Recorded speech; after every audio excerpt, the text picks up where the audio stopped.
Hello. Today's Thursday. I'm Kerry, and we're looking at chapter 21 of John's Gospel. This is the second miraculous catch of fish that there is in the Gospels, and I don't know how I have managed to read the Gospels for so many years and not quite realise that there are two separate miraculous catches of fish. Somehow in my head they were just different versions of the same event, but actually this miraculous catch in John is in a completely different place in Jesus's life and seems to be different. In the one in chapter Luke, verse 5, which is where we read the other account of the miraculous catch of fish, that's right at the beginning of Jesus's ministry, and it's the calling of Simon Peter. This is at the end, after the crucifixion, and immediately before Jesus actually reinstates Peter. There are loads of similarities between the two. They're both situations where the disciples have been out fishing all night but caught nothing. They both result in a miraculous catch of fish, more than they can handle. And they both involve Simon Peter having a very physical response to the presence of Jesus and the revelation of Jesus, amongst other things. You might want to take a look at Luke chapter 5 and see what you notice, the similarities and differences, and see what God says to you about that. But a couple of things that really stood out to me this time. Firstly, is Jesus echoing the circumstances in which he called Simon Peter to follow him and fish for men. And he's doing this immediately before he reinstates him and reaffirms his call after Peter is denied him when he's arrested. And we'll hear about the reinstatement, as it's known, of Peter tomorrow. But it just really struck me that before Jesus reinstates Peter, he sets up the circumstances to be just the same as when he first called him. And it's as if Jesus is saying to Simon Peter, I know you.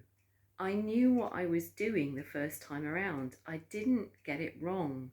You are still called and chosen by me, whatever you have done. Tomorrow we'll look at the actual sort of reinstatement of Peter, but I think it just reminds me of Romans 11 verse 29, which says that God's gift and his call are irrevocable. If we have responded to Jesus' call, we can rely on the fact that he hasn't changed his mind. He hasn't wavered in that today one bit.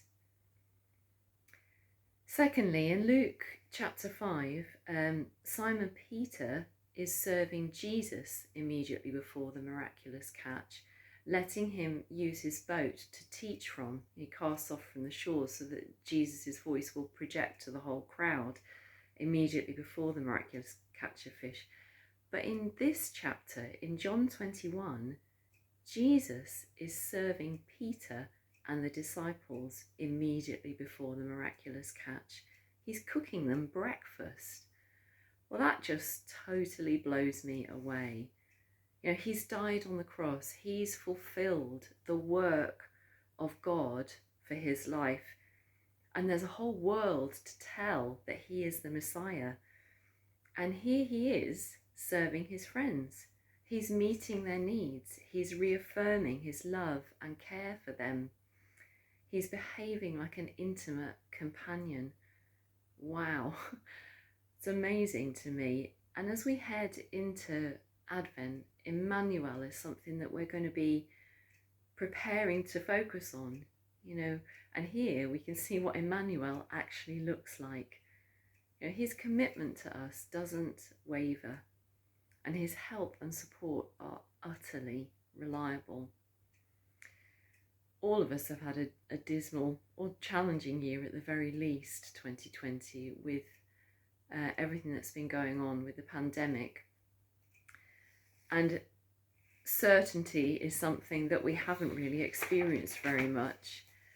So at a time like this, where there's so much uncertainty, there's so much loss, there's so much difficulty and isolation, and actually there are challenges ahead, knowing that Jesus is with us in this unfailing and utterly reliable way is really, really good news. This beautiful, beautiful Saviour who loves and serves us so faithfully and reliably is the hope that we have.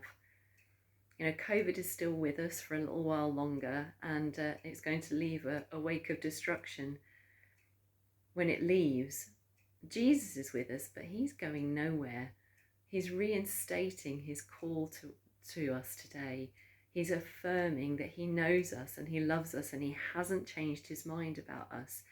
And he's meeting us at our point of need in an intimate and knowledgeable way. He's not going anywhere.